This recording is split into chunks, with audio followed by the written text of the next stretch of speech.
There are moments when the world feels heavy, not in a poetic way, not as a metaphor, but real, like air made of lead, pressing down on your lungs. You wake up scrolling through headlines that sound like echoes from a collapsing empire, wars, markets trembling, voices shouting. And somewhere between fear and fatigue, you whisper to yourself, what now? Uncertainty, that's the age we live in. We plan, but plans burn. We hope, but hope feels fragile. We build, but the ground shifts beneath our feet. The Stoics knew this feeling well. They lived through wars, plagues, exiles, betrayals, yet they spoke of peace, not panic, because they discovered something we've forgotten. That calm is not found in the world around you. It's built in the fortress within you. Rule Y, control what you can, accept what you can't. Epictetus began his teachings with one sentence, a single doorway into freedom. Some things are in our control, and others are not.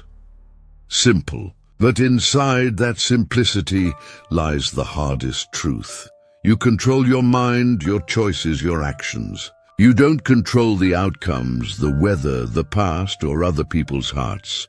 Yet most suffering begins when we try to rule the things that never belong to us. We fight to make people stay.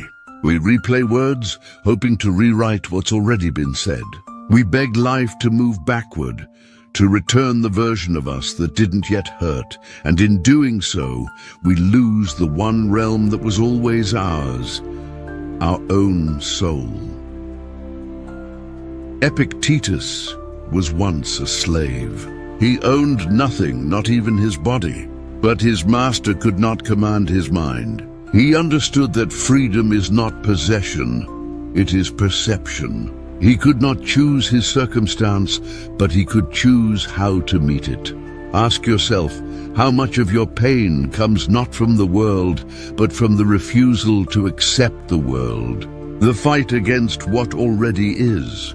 We scream at the storm instead of learning to steer through it. We cling to control and drown with it. Imagine you're standing in a stormy sea, holding tightly to a broken ship mast. The waves are violent. You can't stop them. You can't calm the ocean, but you can stop thrashing. You can float. You can let go. Not in defeat, but in faith that life will carry you where you need to go. That's what Stoicism asks of you. Not blindness, not passivity, but clarity. The wisdom to say, this I can act upon. This I must release. Marcus Aurelius wrote in his Meditations, you have power over your mind, not outside events. Realize this, and you will find strength. He was emperor of Rome, one of the most powerful men in history, yet he spent his nights reminding himself of that truth. Even he couldn't control the plague that took his people. He couldn't control betrayal, sickness, or the slow decay of empires, but he could control his thoughts, his integrity, his way of standing, calm amidst collapse.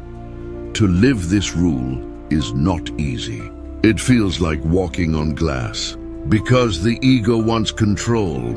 It wants the world to obey, but peace comes only when you let go of the illusion. You can't control who leaves, but you can control how you release them. You can't control the storm, but you can control how you hold the wheel. You can't control death, but you can control how fully you live before it comes.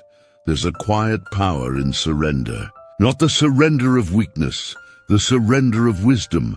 It's saying, I will no longer waste my strength fighting what already is. It's looking at chaos and whispering, you don't own me. Because once you understand what's within your reach, you stop drowning in what isn't. That's when real calm begins. The calm born not of control, but of acceptance. And in uncertain times, the calm becomes armor.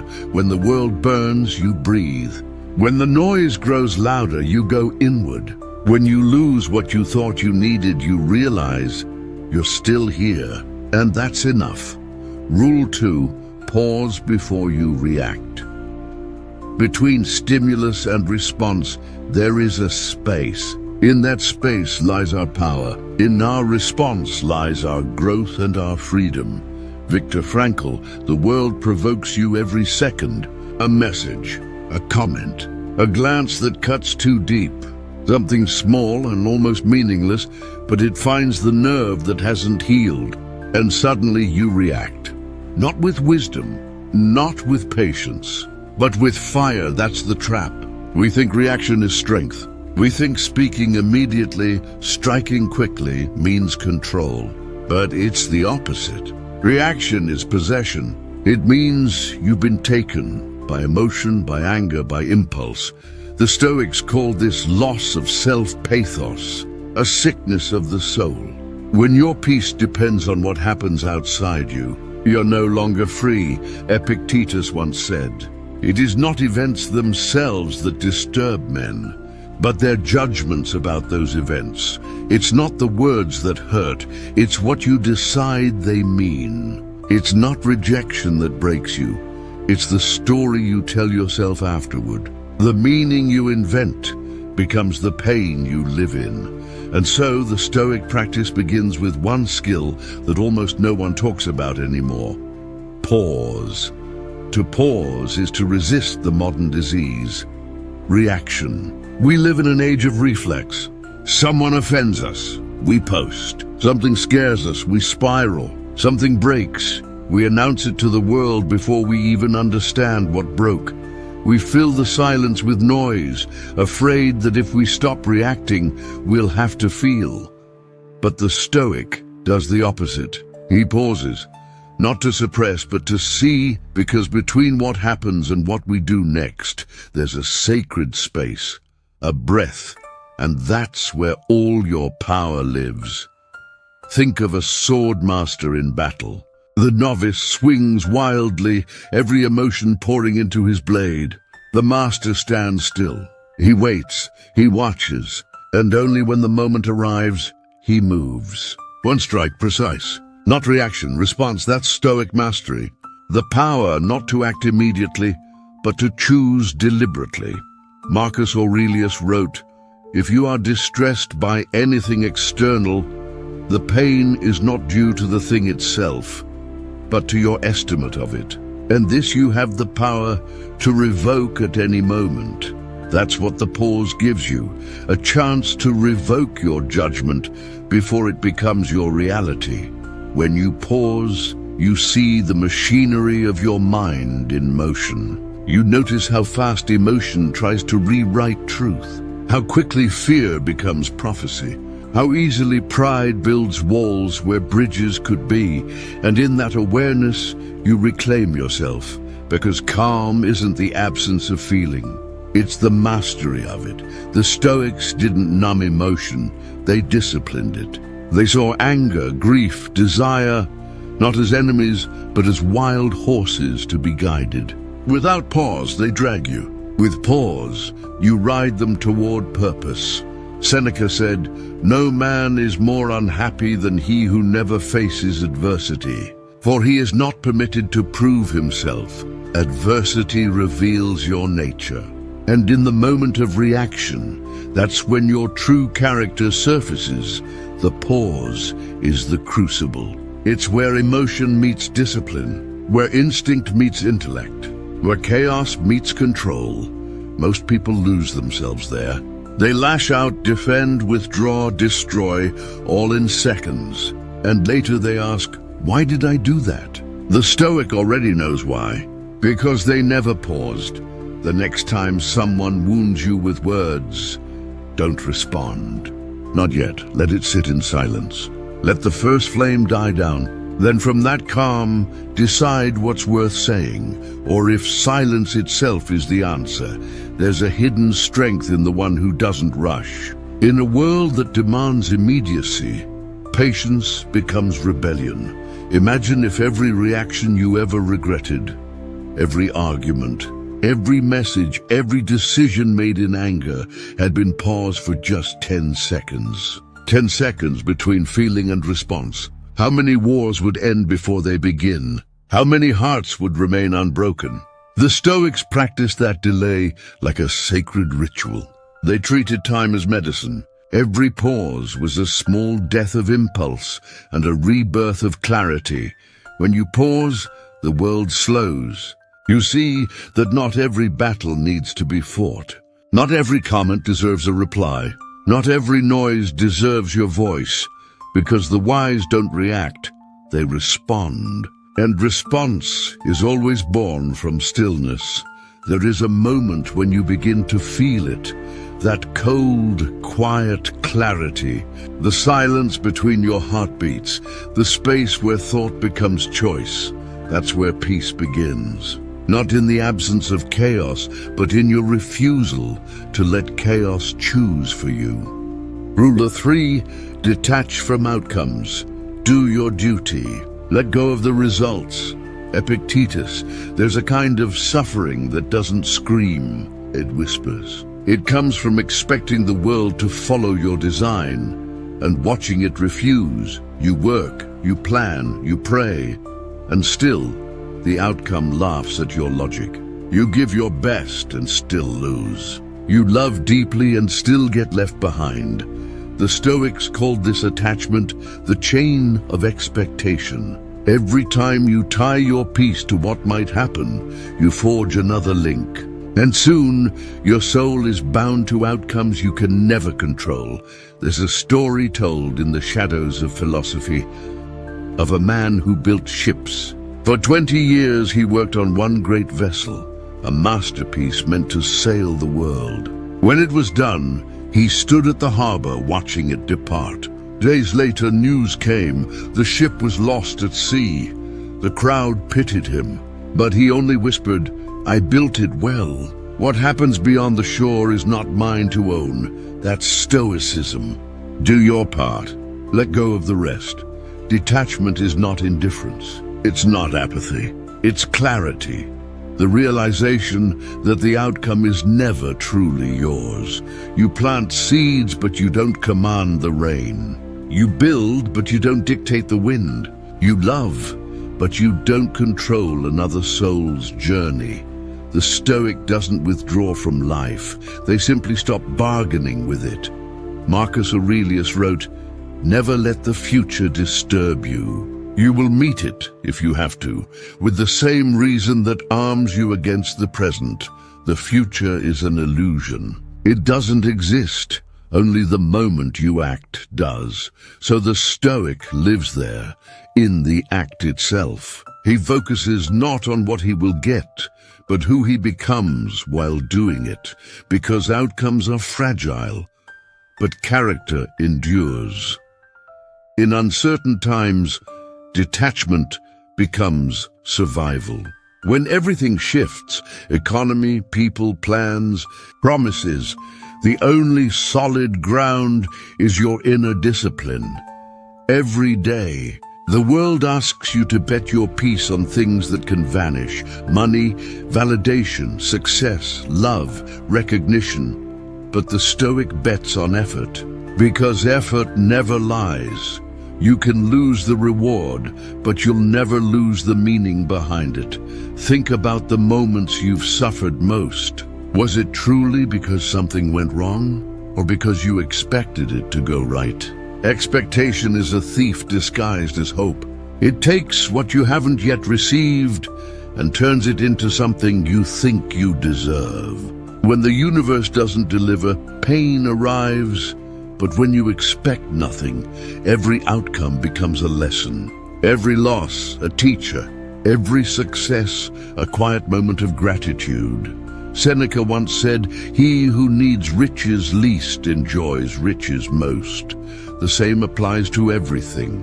He who needs success least creates best. He who clings to love least loves most purely. He who seeks control least lives most freely. Because detachment doesn't mean not caring. It means caring without craving. Look around. Most people live as slaves to outcomes. Every action is a transaction. They work for the result, love for the return, give for the praise. And when it doesn't come, they crumble. But the Stoic works from his principles, not for his outcomes. He does the good because it is good. He acts justly because it is right. He speaks truth because it aligns with nature. Whether the world claps or turns away, it doesn't matter. Because he's not playing for the audience. Epictetus lived as a slave.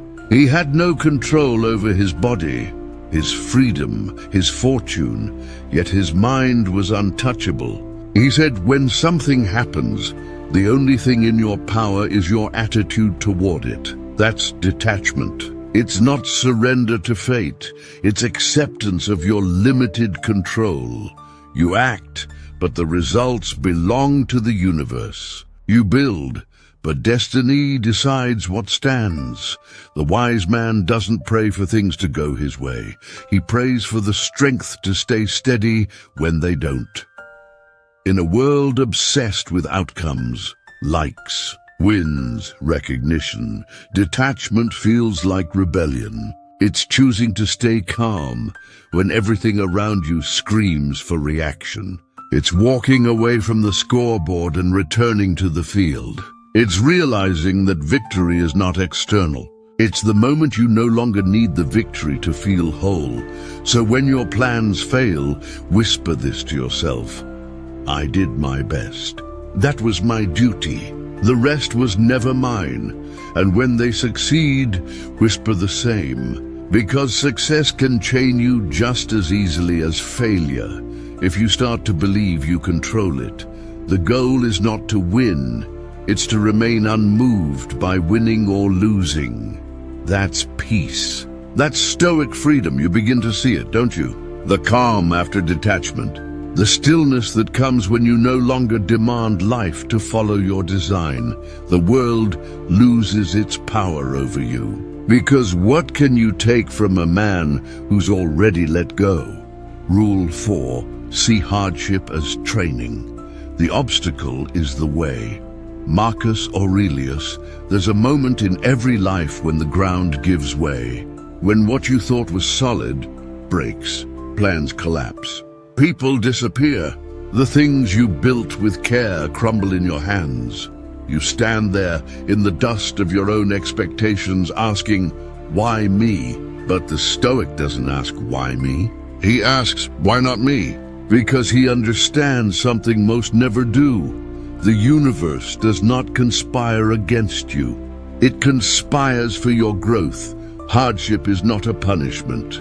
It's preparation. Every challenge, every loss, every betrayal is a teacher in disguise, sent not to destroy you, but to refine you. Marcus Aurelius faced war, plague, betrayal, the death of his children. And yet, he wrote, if you are distressed by anything external, the pain is not due to the thing itself, but to your estimate of it. And this you have the power to revoke at any moment. He didn't pray for ease. He prayed for endurance. Because the Stoic knows the world will break you, but only to rebuild you stronger. Imagine a blacksmith at his forge. The metal screams as it's struck. Each blow feels like destruction, but it's transformation. The heat that burns is the same heat that purifies. You are that metal. Life is the forge, every hardship, a hammer, every setback, a spark, every loss, a reshaping, and when it's done, you emerge harder, wiser, unbreakable. Epictetus once said, difficulties show what men are. That's the test. When things fall apart, the untrained soul collapses with them. The Stoic stands still. He breathes through the fire because he's learned something sacred. You don't get stronger by avoiding the storm. You get stronger by walking through it. Think of the moments that forged your character. Were they moments of comfort? No, they were the nights you couldn't sleep.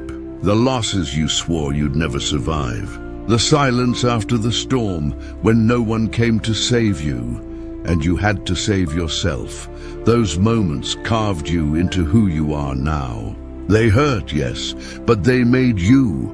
And that's the Stoic paradox. Pain refines the soul in ways pleasure never can. Seneca wrote, Fire tests gold, adversity tests the brave. It's easy to speak of philosophy when the sun is shining. But Stoicism isn't meant for the calm seas. It's meant for the shipwrecks, when you lose your job, when the relationship ends, when your dreams fall apart, when you look in the mirror and don't recognize the person staring back. That's where the philosophy begins. Not in books, but in blood and breath and the quiet resolve to not give up. The Stoic sees hardship as training, not torment. Every challenge becomes a gym for the soul. Every failure becomes a lesson in resilience. You wanted ease, life gave you resistance. You wanted answers, life gave you questions. You wanted peace, life gave you pain, so you could build peace inside it. That's how nature teaches. Cruel in method, kind in purpose, and then something shifts. You stop fearing the pain. You start understanding it. You see that every struggle sharpens you. Every rejection redirects you. Every loss cleans the space for something new. You stop asking for an easier path, and instead you whisper, "Make me strong enough for this one." There's a silence that follows every trial, a strange calm that comes after you've suffered long enough to see clearly. You realize that survival isn't luck, it's training. You've been preparing for this moment your entire life, every scar, every heartbreak, every doubt. And when the next hardship comes, you no longer say, "I can't handle this." You say, "I've been here before." Because pain no longer surprises you. It instructs you. That's what the Stoic means when he says, the obstacle is the way. Not because the obstacle is pleasant, but because it's necessary. Every barrier holds the wisdom you've been avoiding. Every closed door forces you to find a new path. Every storm reveals what truly matters. So the next time life collapses beneath your feet, don't curse the fall. Listen, the ground is teaching you to stand differently. Marcus Aurelius once wrote,